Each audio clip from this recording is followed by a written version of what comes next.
Good afternoon. How's everybody doing? Great to be learning with you on a Sunday, Yom Rishon, special time because we have a conflict this evening. Let's light up the darkness.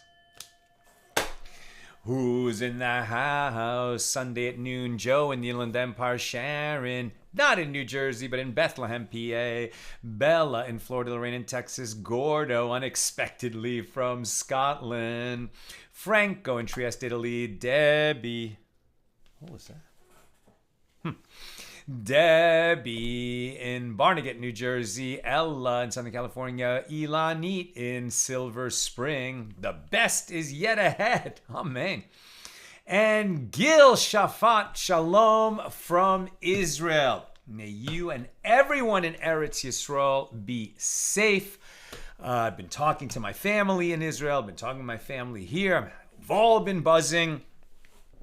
Listen, nothing is easy. Nothing is without risk. But I think most of us can agree, please God, most of us can agree that a homicidal, maniacal, terrorist-sponsoring regime who chants repeatedly, death to Israel, death to America, should not have access to nuclear weapons. And a major step has been taken into making sure that they don't. And we should be thankful for that. And please God, let it be the right choice. Really, the Iranian people, it's a great and traditional historical people. They deserve a better regime than this. And let's hope they soon get one. Amen. And may we have peace. May we only have peace in the region. Welcome, everybody. Doing a double daf today, which is awesome. Going to set us up to make a siyum on Masechta, on tractate Shevuos tomorrow. So, bring something to make a l'chaim. Think of something you learned in this tractate that you want to take with you as we leave it. When we make a completion tomorrow, at the regular time, God willing, Monday at 6 p.m. Pacific, we should, with God's help, be making a siyum on Shevuos. Today, we pick it up right at the top of page 47a, still discussing Mishnah number 1 in chapter 7. The Mishnah teaches if one of the litigants was a dice player, right? We're talking about who can swear an oath and who is disqualified from swearing an oath. General principle here is that in a case where we can't establish who owes money to who because we are lacking witnesses under certain conditions, like a single witness comes, we can't establish by a single witness, but we can create an oath of inducement according to rabbinic law, or if somebody owes somebody money and admits that he owes some of the money but not all of it, that's an oath of partial admission, and by Torah law, he will swear an oath that he doesn't owe anything more, and then he's excused from swearing the oath. But what about if somebody is disqualified from swearing the oath? Can we transfer the oath taking from the defendant, who would swear he doesn't owe and then be excused, to the plaintiff, who would swear that he is owed this money, and then the defendant will be liable to pay, since the defendant cannot be trusted to swear an oath, either because he has sworn falsely in the past, or he's one of these categories who is disqualified from taking oaths. The Mishnah teaches if one of the litigants was a dice player, or one who lends money, a Jew who lends to other Jews at interest, which is a big sin, or among those who fly pigeons, which is gambling, or among the vendors of produce that grew during the sabbatical year, which is prohibited, then the litigant opposing him takes an oath and receives payment of his claim. And the Gemara asks, why do I need these additional examples of a person who is suspect with regard to oath-taking? And the Gemara explains the Mishnah first teaches examples of people who are disqualified by Torah law, and then it teaches examples of those who are disqualified by rabbinic law. The Mishnah teaches if both litigants were suspect, the oath returned to its place. If both the plaintiff and the defendant, the claimant and the respondent, are both subject to being suspect, if they are both suspect about taking false oaths, so we can't shift the oath taking from the defendant to the plaintiff, then what do we do? That's the question. If both litigants were suspect, the oath returned to its place. This would mean that the defendant takes the oath, but we don't believe him when he takes oaths.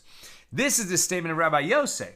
Rabbi Meir says, since neither of them can take an oath, right? Both are disqualified since we are suspicious that they would swear falsely. Since neither of them can take an oath, they divide the disputed amount. There's two unsavory characters in court, one suing the other. Okay, so they split the amount. Rava said to Rav Nachman, how is it actually taught? What is Rabbi Yosef's opinion, and what is Rabbi Meir's opinion? Rava seems to be saying, did we really hear the teachings brought down accurately? So Rav Nachman said to him, I don't know. And Rav asked him, what is the law? And Rav Nachman said to him, I don't know. It was stated that Rav Yosef bar Minyumi says that Rav Nachman says that Rabbi Yosef says they divide the disputed amount. And similarly, Rav Zevid bar Oshaya teaches that Rabbi Yosef says they divide the disputed amount. The Gemara records a slightly different version of this tradition. There are those who say that Rav Zevid teaches that Rabbi Oshaya says that Rabbi Yosef says they divide the disputed amount. Rav Yosef bar Minyumi said that Rav Nachman ruled in an actual case that the litigants divide the disputed amount. So is that where the law ended up? If both the plaintiff and the defendant, in a case where normally the defendant could swear an oath that he does not owe, and then he's exempt from payment, but he's suspect about taking oaths, so we would then in that case shift the oath to the plaintiff. But here the plaintiff is also suspect to taking oaths, so then we're saying, okay, since they're both suspect about taking oaths, we don't know exactly what to do, so just split the disputed amount. Whatever the plaintiff is claiming, he gets half. Is that where the law came out? The Gemara continues. Rabbi Yosef rules in the Mishnah that in a case where both sides are suspect and cannot take an oath, the oath returned to its place. So the Gemara asks, to where did it return? What is it meant by the oath returning to its place? Rabbi Ami said that our sages in Babylonia, right, the Jewish community in Babel, say the oath returned to Sinai, where God administered an oath to the Jewish people that they would keep the commandments of the Torah, including the prohibition against robbery, which if you're going to swear a false oath in order to extract money from somebody, that would be a form of robbery. So the litigant who is robbing the other will be punished by God, not the court. Our sages in Eretz Yisrael, as opposed to the community in Babel, in the land of the sages who were in the land of Israel during this period, said the oath returned to the one who was initially liable to take it, i.e. the defendant. right? We're back to the defendant needs to swear the oath, but we said he's disqualified. Right. Since he is disqualified from taking the oath, he must pay. Right? So he can't get out of it by taking the oath. Now, this is very interesting because the plaintiff, he can't swear an oath and collect, but it seems he's going to collect without swearing an oath because the defendant cannot swear an oath and get out of paying. It's a very interesting result. Rav Papa said that the term our sages in Babylonia refers to Rav and Shmuel. And the term our sages in Eretz Yisrael refers to Rabbi Abba. The fact that the term our sages in Babel refers to Rav and Shmuel is, as we learned in the Mishna on page 45a, where it said, and likewise orphans may collect a loan with a promissory note inherited from their father only by taking an oath. Right? They found among their father's possessions a promissory note, which is evidence that somebody owed money to their father. The father died, never collected. Now the heirs are coming and saying, hey, we found this promissory note. We didn't find any evidence that it was ever paid off. Now the borrower from our father should pay us. And they have to swear that there was no other evidence, that the note had been paid, etc. And it sounds like then they could collect. Right? So likewise, orphans may collect a loan with a promissory note inherited from their father only by taking that oath, that there was no other evidence that it had already been paid. And we discussed it on page 48a, or we will discuss it on page 48a, asking, from whom do they collect a debt by taking an oath? If we say that the orphans collect this way from the borrower, i.e., those who borrowed from their fathers, that would not make sense. Their father would take payment with the promissory note without taking an oath. A promissory note is full evidence because it was witnessed, right? It's signed by witnesses. That's why you don't need an oath if you have a promissory note. If you don't have a promissory note is when you would swear an oath.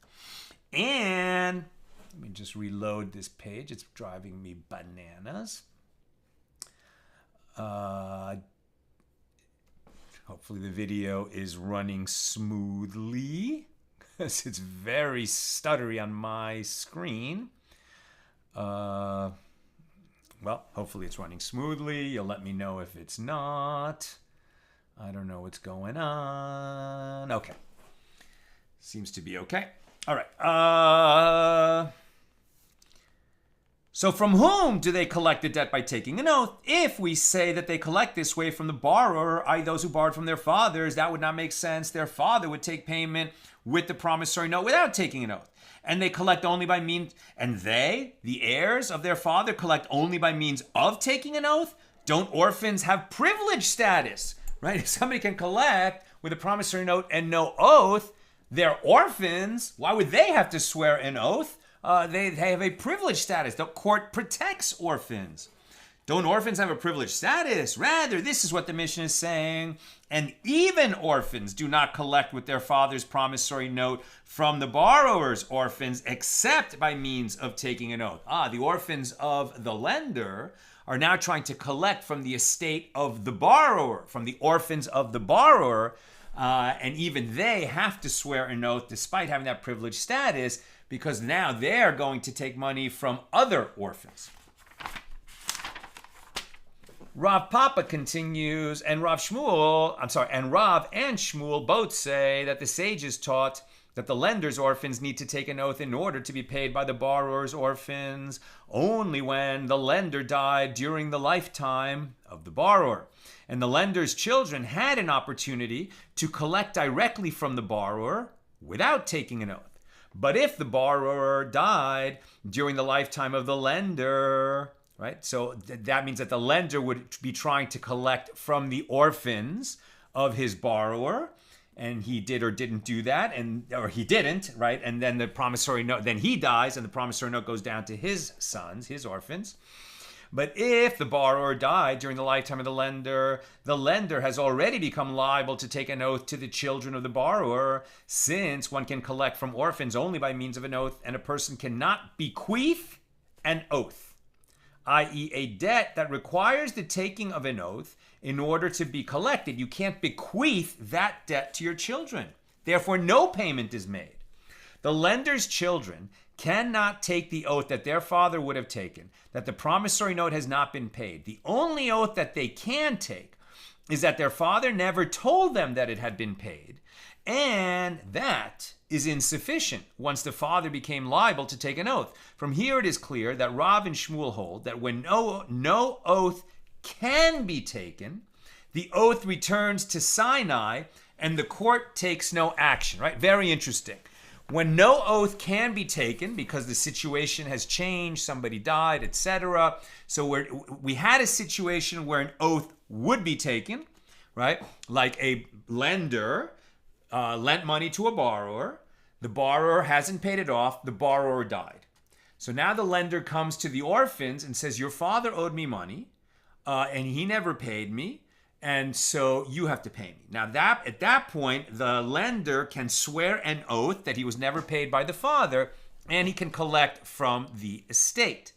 But as we just learned, if the lender now dies, he cannot pass the right to collect with that oath to his sons. In this situation, we say the oath has returned to Sinai. I think that's a very colorful expression, because it's referring to the fact that we Jews, took an oath at Mount Sinai that we would be bound by these laws. And when we're back to a situation where we can't fulfill the law because somebody has died, some situation has changed, it's not in the power of an earthly court to return the money from one, estate to another, essentially, from one set of orphans to another. The court is powerless in that situation. And so we trust that God will create justice in the world. Right? It's a very sort of poetic legal expression saying that the earthly courts cannot always create justice, but we trust that justice is done. And that's a general principle. I mean, we see all kinds of injustice in the world. We see the wicked prosper for a certain amount of time, sometimes for a long time. And we see the righteous suffers for a certain amount of time, sometimes for a long time. And this is the kind of thing that leads people to question, what's God doing? How is God running the world? And we say, he's doing it all behind the scenes. It is absolutely working. And even though some people are going to leave this world without apparent justice, all of us are souls. We don't have souls. We are souls. Souls are eternal. Souls are an expression of our connection to the eternal being who made us. And in eternity, there's all the time in the world, literally, for justice to be done. We may not see it in this very brief mortal lifetime. The fact that the term our sages in Eretz Yisrael refers to Rabbi Abba, right, where we said that Rav and Shmuel is who we mean when we say our sages in Bavel. Now, how do we know, or in what way, in this context, are we going to learn that Rabbi Abba is the one meant by our sages in Eretz Yisrael? Look at this following story. There was a certain man who snatched a piece of cast metal from another man, and the one from whom it was taken came before Rav Ami while Rabbi Abba was sitting before him. And this witness of an apparent theft and this victim of an apparent theft brought a witness, not a pair of witnesses, but one witness. He said, that guy stole cast metal, something valuable. I don't know, just let's say, call it a silver ingot, right? So a piece of valuable metal. And he said that guy stole my silver ingot from me. And he did that in the presence of a witness, and here's my witness, a single witness, right? And the single witness saw that, the guy who's making the claim was holding the silver ingot, and the other one snatched it. Okay, that's the setup. And the one from whom it was taken came before Rabbi Ami while Rabbi Abba was sitting before him, and he brought one witness who testified that the other man did in fact snatch it from him. Now the one who snatched it said, yes, it is true that I snatched it, but I merely snatched that which was mine. I wasn't stealing it from the claimant. I was taking back that which is mine. He stole it from me. I was taking it back. Rabbi Ami said, how should judges rule in this case? If they were to say that the one who snatched the metal, if they were to say to the one who snatched the metal, Go pay for it. That which you took was not yours. Pay for it. Well, that would not be the correct ruling because we cannot establish the matter of this theft by the testimony of two witnesses. We only have one witness. So we can't make a ruling by the earthly court, by the rabbinic court, by the Beis Din, that the one who snatched in front of a witness should pay back because we only have this single witness. So that outcome, we can't do it. And the court does not force pay. If they were to accept his claim and exempt him entirely when he says, I didn't steal anything, I took back what was mine. Can we accept that statement? And therefore, the claim of the one who says he took my silver ingot, we dismiss that. Can we do that? If we were to exempt him entirely, that would also not be a correct ruling because there is one witness who testified against him. We can't say that he didn't snatch because there was a witness who said he did snatch. He's saying he was entitled to snatch, but the point is, if the outcome were he's exempted entirely, that would be like saying he didn't snatch. If they were to say to him, go take an oath, which is the usual response to counter the testimony of a single witness. You're claiming it was yours. We have a witness who says you snatched it. You're claiming you were entitled to snatch it. Okay, swear an oath that you were entitled to snatch it. That's what we normally do when we have the testimony of a single witness claiming that you did something wrong, in this case that you robbed. So just take an oath that you were entitled to take and that it wasn't robbery, and then you're exempt from paying. What's the problem with that outcome? It sounds pretty good, but the problem is once he said that he did in fact snatch it, he said he snatched it, but it was okay for me to do that, as opposed to I had the right to get my silver ingot back, so he should have come to the court. Instead, he took the law in his own hands. So him taking the law in his own hands begins with, yeah, I snatched it. Now that's robbed. I robbed him, right? He's claiming he had a legal right to do that, but he's admitting that he robbed. We haven't established whether he has a legal right to do it or not, but he is admitting that he robbed. And since he admits that he robbed in this sense, he is like a robber. And the court does not allow a robber to take an oath. So what is the court going to do? Asks Rabbi Ami. Rabbi Abba said to him, he is one who is liable to take an oath, who is unable to take an oath because of his robbery aspect. And anyone who is liable to take an oath, but who is unable to take an oath, is liable to pay. Which would mean he could have sworn an oath if he hadn't admitted that he was a robber and got out of it. But since he's not qualified to take an oath, and we had the claimant plus his witness, now they can extract payment. And the court will order that other one to pay. This illustrates that Rabbi Abba holds that the oath returns to its place, i.e. to the defendant.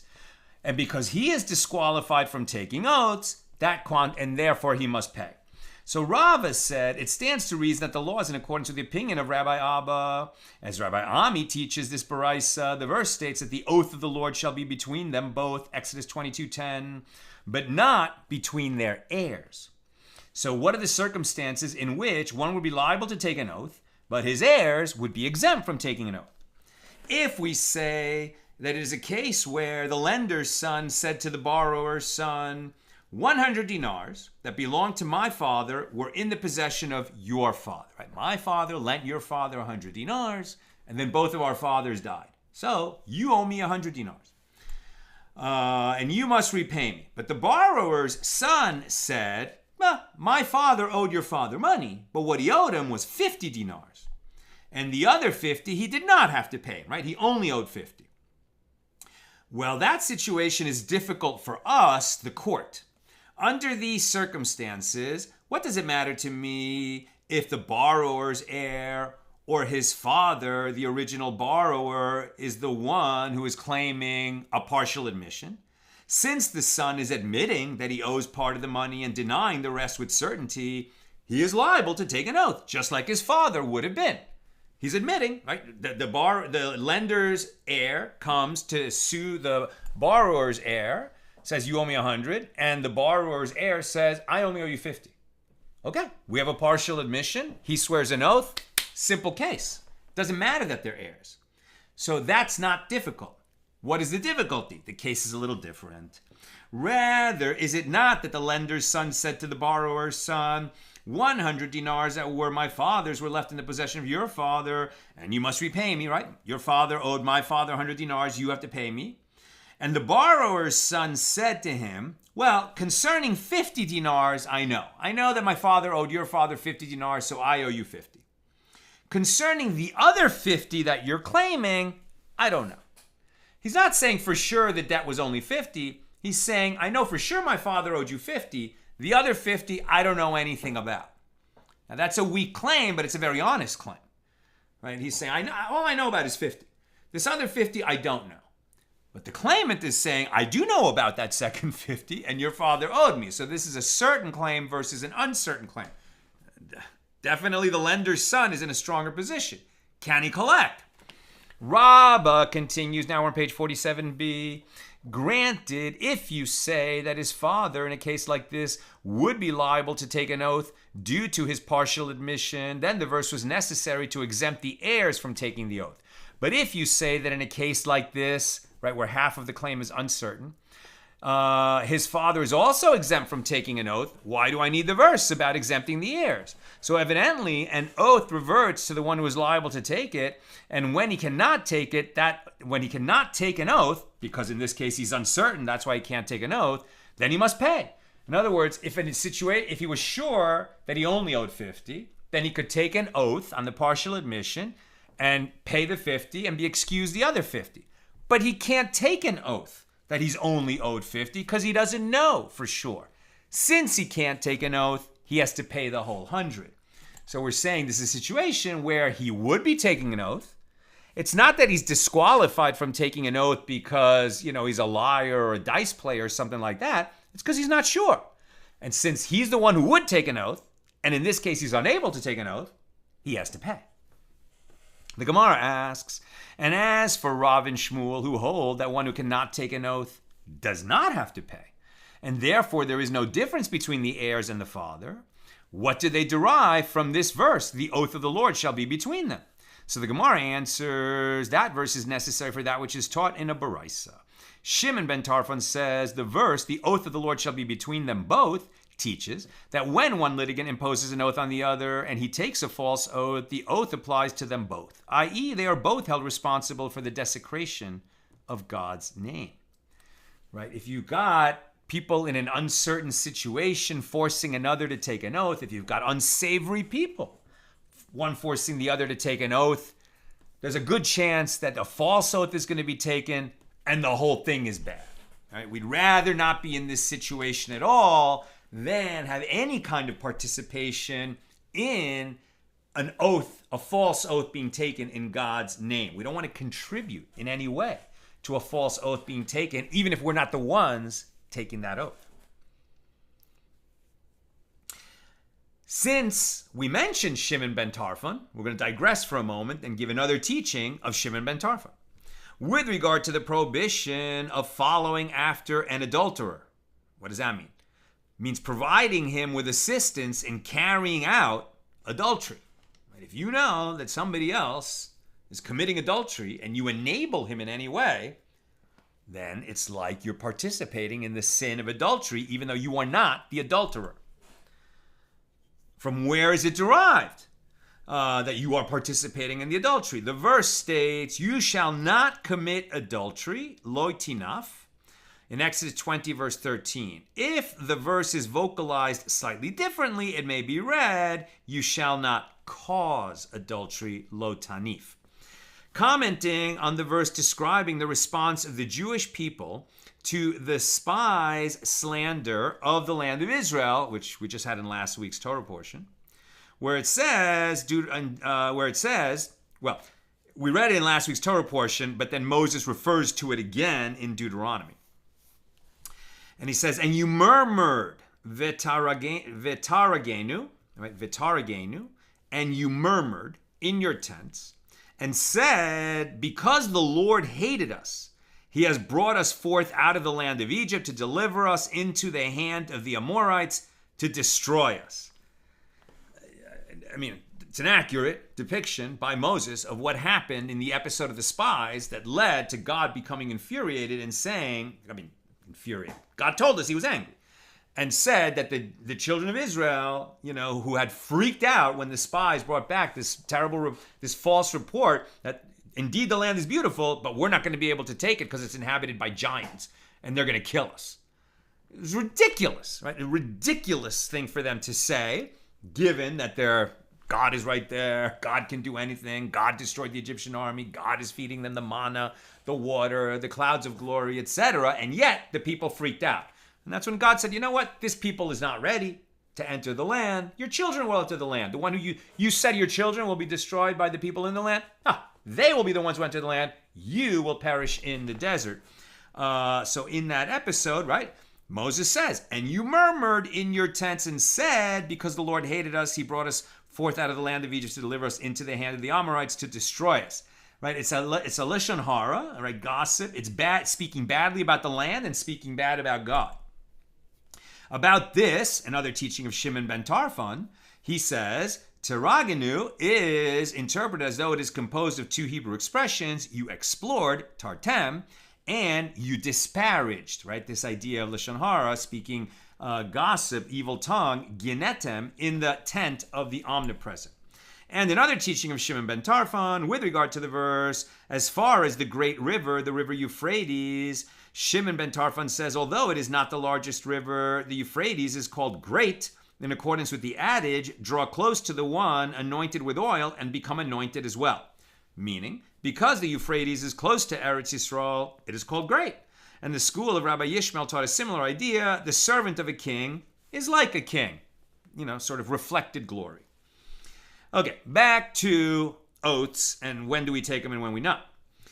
The Mishna, right, Mishnah number 1 here in chapter 7, teaches that the storekeeper, relying on his ledger, takes an oath and receives payment. Now, this doesn't mean, as we mentioned, was it yesterday, the day before, that one comes to the storekeeper, and the storekeeper says, hey, you owe me $100 that's on your tab, you haven't paid me yet. And he says, no, I didn't, I paid you that $100. And then we say, well, we just rely on the storekeeper's ledger, and that's evidence enough, and the customer has to pay. That is not what it means that we rely on the ledger. We rely on the ledger in a more complicated situation, and now we're going to explain it more clearly. If an employer tells a storekeeper to pay his laborers, okay, so interesting, there's an employer who definitely has a tab going with the storekeeper because he's not just buying groceries for his family, he has an account, right? He has an account with the storekeeper, and he's buying goods for his business on a regular basis. And he says, this month I need 100, square stones, and I need 100 hammers, and I need 1,000 feet of lumber, whatever. There's a lot of stuff that he orders from the storekeeper. And then, the storekeeper keeps track of all the things that he has delivered, and then at the end of the month, he pays the cash for all the goods that he has taken from the store. So since they have this relationship, it's very possible that the business owner, he only can pay the storekeeper when he collects from his clients, his customers. So he doesn't have ready cash on hand when he needs it, let's say on a particular day, to pay some daily workers, some hired workers. And he knows that the storekeeper does have ready cash on hand because he's a storekeeper and he has a cash register. So he says to his hired workers, listen, I don't have ready cash to pay you. I know you need to be paid today. Go to the storekeeper. I have an account with him. Tell him I sent you and collect your wages from him, and then I'll reimburse him later. That's the situation. So the hired worker goes to the storekeeper, and then later the hired worker says, the storekeeper never paid me. And the storekeeper says, I did pay him. So they're working on an account from the employer, right? But the employer instructed the employee to get paid by the storekeeper. The storekeeper claims he did pay the employee, and the employee claims he did not get paid. In that situation, it was taught in a baraisa that Rebbe, how we refer to Rabbi Yehuda Hanassi, the redactor of the Mishnah. Rebbe said, why is there the bother with this? So in that situation, right, let me read it again. If an employer tells a storekeeper to pay his laborers and the storekeeper claims that he paid them while the laborers claim that they did not receive payment, what is the law? What did it say in the Mishnah? Both the storekeeper and the laborers take oaths and receive payment from the employer. Very surprising result, because either the workers were paid or they weren't paid. Maybe they're forgetting, one of them is making a mistake. Let's just assume that nobody is lying on purpose. But the fact is that either they were paid or they were not paid. And the law is that both of them can swear an oath, the workers that they were not paid and the storekeeper that he did pay. And now they can both collect from the employer. He's going to have to pay the wages twice. Right? He's going to have to pay the workers and he's going to have to reimburse the storekeeper. It's a surprising result because they're both swearing, the workers that they weren't paid and the storekeeper that he did pay them. One of those oaths is false. And yet we're going to act as if both are true. At least, the benefit of the doubt is that at least both people believe they're telling the truth when they're saying this. And the employer is going to have to pay both of them, even though one of those oaths is false. Perhaps this is a practical matter because he should have just paid the workers himself rather than put everybody in this situation. And that's why ultimately the buck stops with him and he's going to have to pay twice. All right. Now, it is taught in a baraisa that Rebbe said, why is there the bother with this oath that both the workers and the storekeeper swear, him that he paid and they that they weren't paid? Why do they both swear? Rebbe says, why is there the bother with this oath that it is imposed upon both of them? Rabbi Chia said to him, well, we learn in the Mishnah that both of them take an oath and receive payment of their claims from their employer. Why is there the bother? Because the Mishnah said to do it. That's the way we deal with it. The Gemara asks, did Rebbe accept from him that this is the law, or did it not accept it from him? Sounds like Rebbe was saying, I don't like it.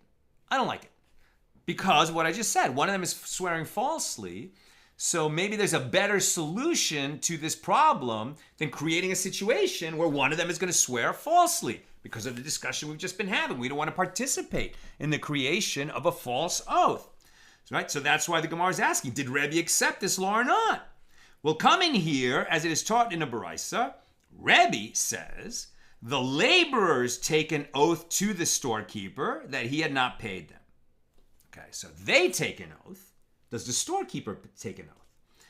And if it is so that Rebbe accepted Rabbi Chia's ruling, then Rebbe should have instead said that the laborers take an oath to the employer. Well, I think he has to say both, but it seems like we're only recording in the baraisa that Rebbe said the laborer. They're saying he should have also said that the storekeeper swears an oath and gets paid. So Rava said, do not conclude that Rebbe did not accept Rabbi Chia's ruling.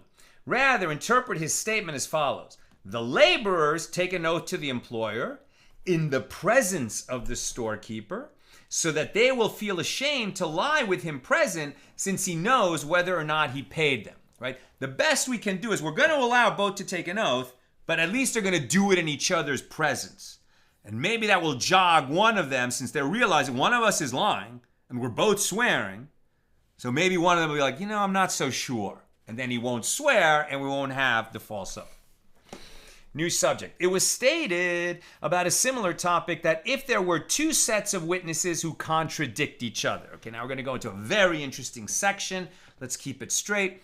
There was some case, maybe it was about a monetary action, maybe it was about swearing an oath, whatever it was about. There was a case where we had two sets of witnesses. And their testimony contradicts each other. Now, normally when two witnesses come, we establish a matter. They saw somebody committing adultery was committed. Two witnesses saw that Tom lent 100 dinars to Jerry, right? And Jerry took the money and agreed that he was borrowing it, right? So then that loan happened. It was established by the testimony of two witnesses. But if there's two other witnesses who come and say opposite facts, we were there, and no adultery was committed. We were there, and Jerry did not borrow money from Tom.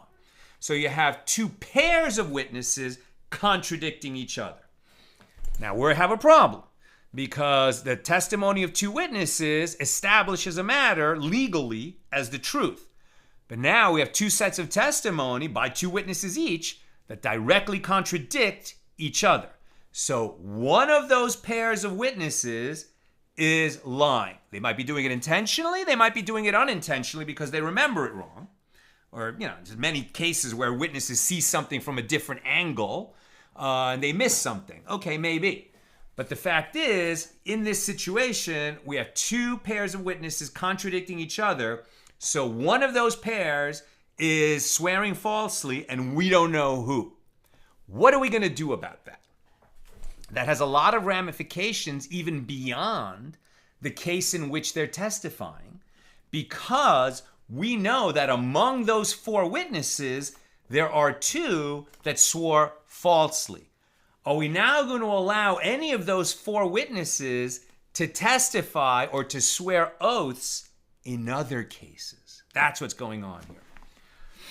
It was stated about a similar topic that if there were two sets of witnesses who contradict one another, and it is clear that one set must be testifying falsely, Rav Huna says this set can come by itself and testify about other cases, and that set can come by itself and testify.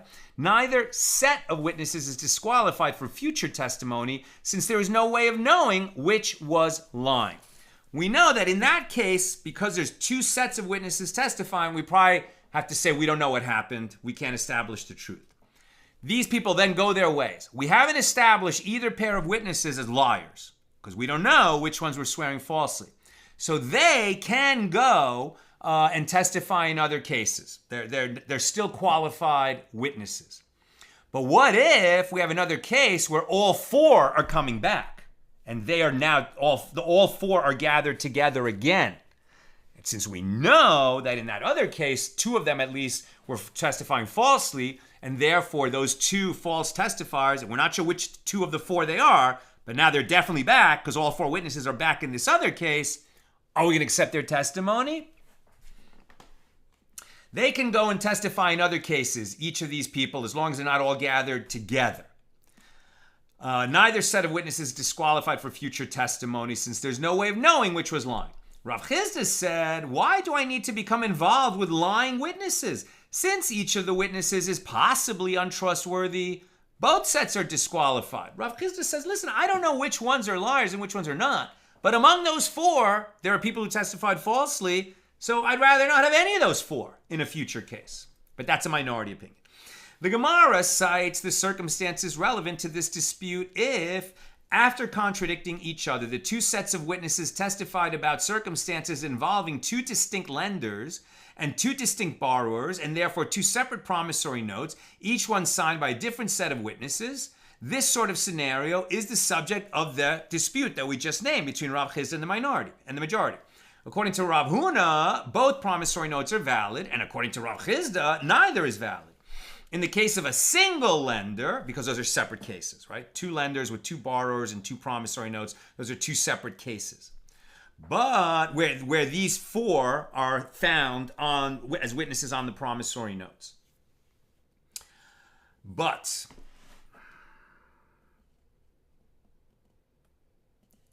in a different kind of case, in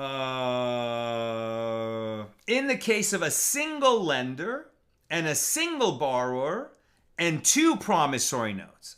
Okay, now we have one lender and one borrower, and the lender is claiming that the borrower borrowed from him twice. And there are two promissory notes for that. And those four witnesses who, in some other case contradicted each other, so we know that among them there's two that testified falsely. Those are the four whose signatures now appear on these two promissory notes between the same borrower and the same lender. In this case, each one signed by a different set of the witnesses. In this case, the holder of the promissory note is at a disadvantage, and he can only collect one of those promissory notes, and he can only collect the lower sum of the two.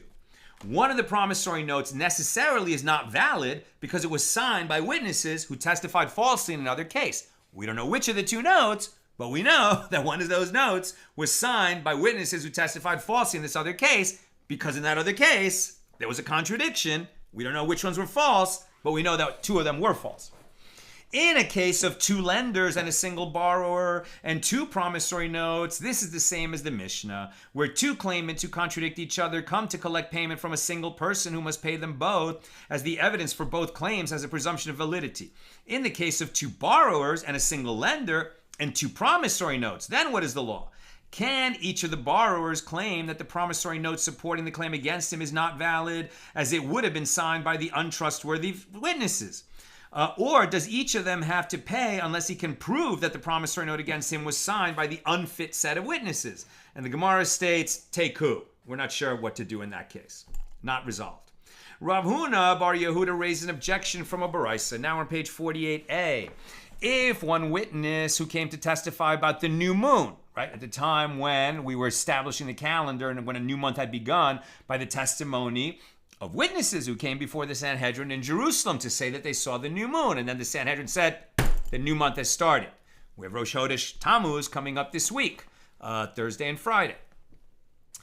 If one witness came to testify about the new moon, and he says that he saw 2 ox goads high above the horizon, and the other one says it was 3 ox goads high. He saw the moon 2 ox goads high above the horizon, and the other one says it was 3 ox goads high. Their testimony is valid, as a discrepancy of this type is reasonable, right? They're arguing about how high the moon was above the ridge line. I mean, that's not an easy thing to describe. Ox goad, very interesting. From where I'm standing, I hold this thing up at arm's length. Well, okay, like somebody's arm's length is different than somebody else's arm's length, so this kind of discrepancy is normal. But if one says that he saw the moon 3 ox goads above the horizon, an ox goad is a stick, right, that you use to goad the ox, and the other one says it was 5, their testimony is voided. But despite this, they are not disqualified as witnesses, and either of them may join in another testimony. And what, is it not teaching that they can join with another witness for testimony about monetary matters, even though each of them is suspected of giving false testimony? And this contradicts Rav Chisda's opinion. Rav has said, explaining how Rav Chisda explains his baraisa, he, one of the contradictory witnesses, and another witness may combine for another testimony about the new moon, as in doing so, they become 2 witnesses against one testifying differently. And the statement of one witness has no standing in a place where it is contradicted by 2 witnesses. Okay, let's go back to our Mishnah. The Mishnah teaches, if one said to a storekeeper, give me produce valued at 1 dinar, and the storekeeper gave him the produce, and subsequently the storekeeper and the customer dispute whether the customer ever paid the storekeeper. So the Mishnah rules that the customer takes an oath that he paid, and then he's not going to have to pay. Now it is taught in a baraisa that Rabbi Yehuda says, when does the customer take this oath? He takes it when the produce is collected and situated in front of them, and the 2 of them are quarreling about it. But if the customer has it bundled in his basket on his back, the burden of proof rests upon the claimant, i.e. the storekeeper. In that situation, the storekeeper brought the claim late, and he's going to have to prove that he paid, or he is not going to get paid, and the oath is not relevant. The Mishnah continues with a similar case. If one said to a money changer, give me small coins valued at 1 dinar, and he gave him the coins, and subsequently they dispute whether the customer gave the money changer the dinar, the customer takes an oath that he paid already, and then he's exempt. The Gemara notes it is necessary to teach both cases involving the storekeeper and the money changer, as had it taught us only the first case, one might say that only in that case do the rabbis say that the customer may take an oath to avoid payment, because produce is prone to spoiling. And since it spoils, storekeepers do not retain it, but give it to the customer immediately. But with regard to money, which does not spoil, say that they concede to Rabbi Yehuda that a money changer does not give coins to the customer until he has received payment, and the customer does not need to take an oath. And had the ruling been stated only about that case involving the money changer, one might say that only in that case does Rabbi Yehuda say that the customer need not take an oath to avoid payment. But in this case involving the storekeeper, say he concedes to the rabbis. Therefore, it is necessary to teach this dispute for both cases. The Mishnah teaches, on page 45a, just like other cases where the sages said that one takes an oath and receives payment, the Mishnah teaches a woman who vitiates her marriage contract, etc., right? One who says, yes, the estate of my husband owes me the ketubah payment, the marriage contract payment, or in the case of divorce, my husband owes me, but I've received part of it. I've already received part of it. It's like it's a partial admission that she's not owed all of the money stated in her ketubah, but only part of it. She admits that she's already received part of it. And likewise, orphans may not collect with a promissory note inherited from their father, except by taking an oath. As we mentioned earlier, they swear that their father did not tell them that the money had already been collected and that they did not find evidence in the estate that the money had already been paid. So they swear to that, and then they can collect with their father's promissory note against this borrower who borrowed money from their father. So the Gemara asks, from whom do they collect by taking an oath? If we say that they collect this way from the borrower, i.e. those who borrowed from their father, that would not make sense. Their father would take payment with the promissory note without taking an oath. Why do they have to take an oath? After all, the law is more protective of orphans. Why should they have to do something that their father could have done without an oath? Don't orphans have privileged status? So rather, this is what the Mishna is saying, and even orphans do not collect with their father's promissory note from the borrower's orphans, except by means of swearing an oath. Rav and Shmuel both say that the sages taught that the lender's orphans need to take an oath in order to be paid by the borrower's orphans, but only when the lender died during the lifetime of the borrower, and the lender's children had an opportunity to collect directly from the borrower without taking an oath. But if the borrower died during the lifetime of the lender has already become liable to take an oath to the children of the borrower, since one can collect from orphans only by means of an oath, and the person cannot bequeath an oath, i.e. a debt that requires the taking of an oath in order to be collected. He cannot pass that down to his children when he dies, and therefore this debt is never going to be paid. No payment is made. This is the case that we said before. The oath returns to Sinai. The lender's children cannot take the oath that their father would have taken, that the promissory note has not been paid. The only oath that they can take is that their father never told them that it had been paid, and that is insufficient once the father has become liable to take an oath. So the sages sent a question to Rabbi Elazar in Eretz Yisrael.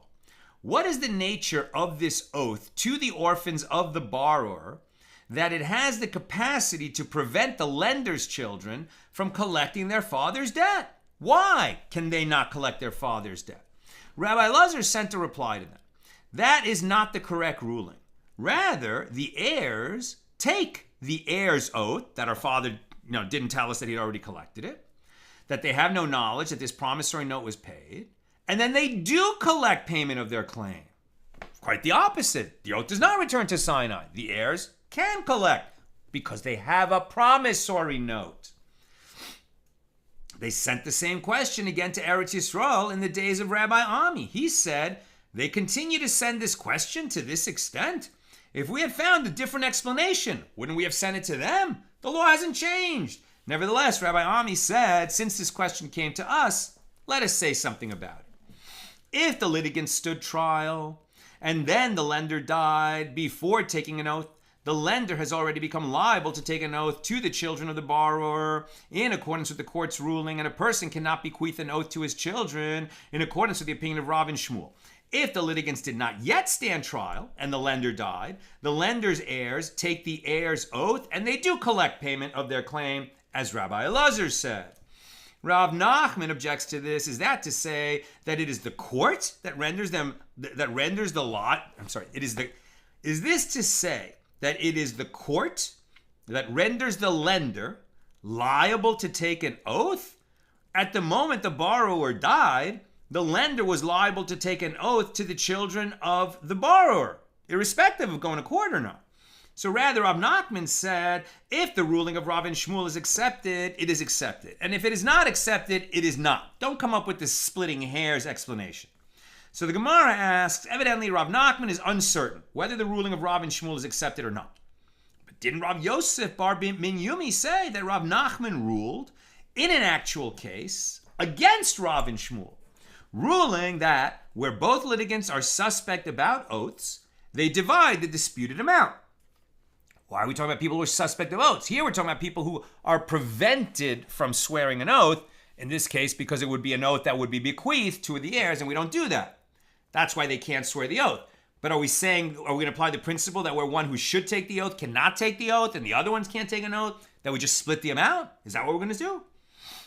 The Gemara answers, Rav Nachman stated his uncertainty with regard to the ruling of Rav and Shmuel, who rule in accordance with the statement of Rabbi Meir that the oath returns to its place. But he himself does not hold accordingly, but rather rules in accordance with the statement of Rabbi Yosei, who says that they divide the claim. Very interesting, right? This is a case where you have great sages saying, well, in my opinion, the ruling is such and such. I know I'm a minority opinion. So since I'm acting now as a judge, I will apply the majority opinion. But I disagree with it. He's lodging his minority opinion because maybe, later on, the minority opinion will become the majority opinion in another context. But he, his tremendous respect of the law and the legal process is ruling according to the majority. Rav Oshaya raises an objection from a Mishna in Tractate Shevuos 104a. If a widow died without having received payment of her marriage contract, her heirs, for example, sons from a previous marriage, may invoke her marriage contract in order to demand payment of it for up to 25 years later. That's the statute of limitations. Her heirs, who are orphans, can take an oath and collect their claim, even though they are collecting from other orphans, in contradiction to the ruling of Rav and Shmuel. Gemara answers, here we are dealing with a situation where the widow took an oath but died before she could collect the payment. When her heirs come to collect, an oath is no longer required because she already took it. The Gemara suggests, come in here a Mishna in Shevuos 90a. In a case where he married his first wife and she died, and by the terms of that marriage contract, her sons inherit the sum promised in her marriage contract after the husband dies.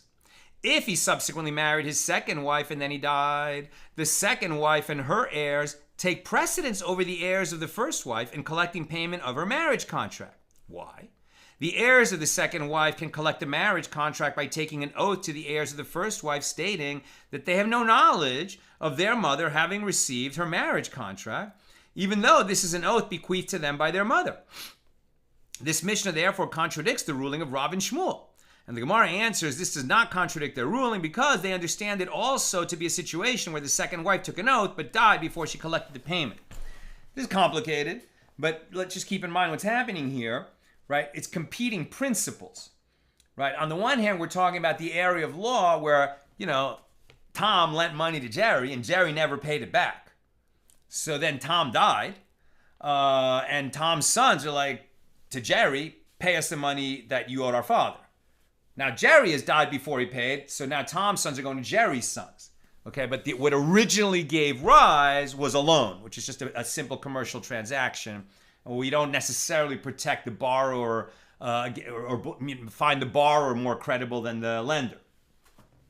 Here we're saying, okay, this other situation of people dying and a monetary obligation being passed down to the next generation. But the underlying situation that gave rise to the monetary obligation was a widow trying to collect her ketubah, trying to collect her marriage contract payment that she really needs in order to be sustained, maybe for the rest of her life or until she remarries, right? And we definitely, the Torah over and over emphasizes that we protect widows and orphans. So the underlying situation is not the same. So we're going to have to be very careful where we're going to borrow a principle of when we can bequeath the ability to collect money by swearing an oath, in a widow situation versus a borrower and lender situation.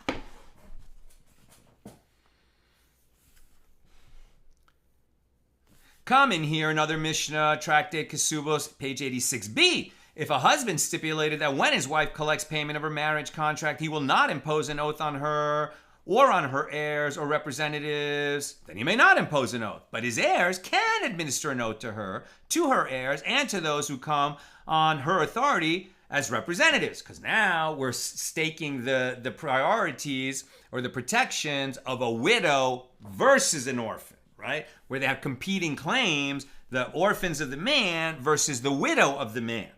Both need to be protected, but neither, let's say, has complete knowledge of what went on, and it's a delicate situation. Her heirs take an oath to collect from the husband's heirs, though they are still orphans, and this is contrary to the ruling of Rav and Shmuel, and here it is clear that the wife did not take an oath before she died. Rav Shemaiah said the Mishna is in accordance with the Rav and Shmuel's ruling because it teaches the administration of an oath disjunctively. The heirs can administer an oath to her when she is receiving payment of her marriage contract as a widow, or they can administer an oath to her heirs when she is a divorcee who died after the divorce and before her husband died. Since she died first, her heirs were not bequeathed an oath to her husband's heirs. I'm almost done. Questions or comments, please get them in now.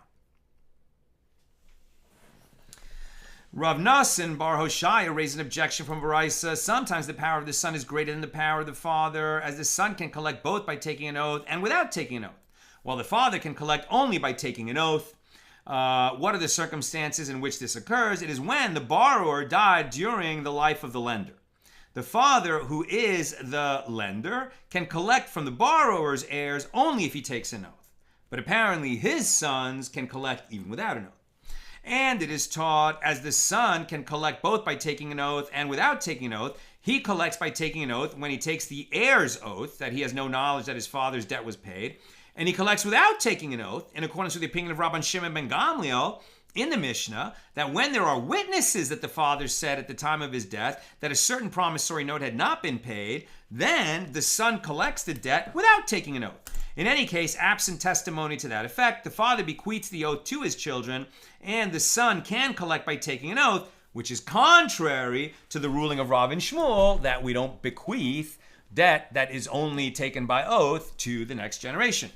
Rav Yosef said in response, in according with whose opinion is this Baraisa, it is in accordance with the opinion of Beis Shammai, who say that a debt recorded in a promissory note stands to be collected, is considered as if it is already collected.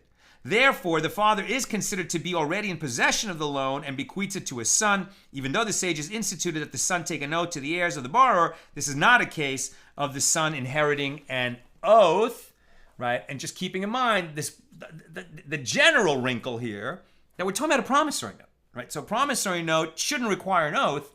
It's only going to require an oath because the promissory note was found among the effects of the father after he died. It's found by his orphans. Okay, let's take a few questions. Michelle, hopefully not a dumb question. Where did they get their paper? Maybe papyrus? Yeah, well, we know for sure they had vellum, right, which is animal skin, like what a Torah is written on. They always had that. But certainly they had paper too. Because when we're talking about that a financial document, has no intrinsic value, we wouldn't say that about animal skin, because that definitely has value. Paper is much less expensive, so I don't know specifically what plant it was made out of, but I'm thinking you're right. I think it was papyrus, but in any case, they had paper. Sharon, real life question. Ray, adultery regarding a friend. Her husband is committing adultery, known and confirmed, but she is not willing to kick him out, admitting she is being an enabler due to her personal weakness. Is she then committing the sin along with her husband? I don't know. I mean, it sounds like, according to the strict letter of the law, yes, right? She is enabling him to commit adultery. Obviously, this is not like one of these, sordid stories coming out of, this celebrity trial out of New York, where, people are farming out their spouses to others to have sex because the whole thing excites them. That would definitely be everyone participating in the adultery and everyone being guilty of the crime. Here, it sounds like she's also abused. She's, psychologically abused. She feels she has no choice. But maybe she does have a choice and she needs to get out of it. I don't know. This is definitely beyond my pay grade. Really tough question. And a terrible situation. And I hope that she can get out of it, and have some kind of a better life beyond. And I freely admit that people's situations can be a lot more complicated than what we can reduce to in a conversation of a few minutes. That's a tough situation. I think the thing to do for her is to pray for her. Bill, good question. We feel instinctively, I think, that it's unjust to say she's committing the same sin, but perhaps she has still failed to pursue justice. Bill and I are seemingly on the same page. And finally, Rick, isn't it wonderful that the Talmud teaches that the vulnerable be cared for? If we took such mandates to protect seriously, this would be a profoundly different world. We can choose to listen or not. Amen. Beautiful place to end. Thank you, Rick. Tomorrow, bring a l'chaim. With God's help, we'll make a siyum on tractate Shevuos, the final page. Try to remember something that we learned that we want to take with us when we drink our l'chaim and celebrate and read the hadran that we read at the end of every tractate. Have a great night.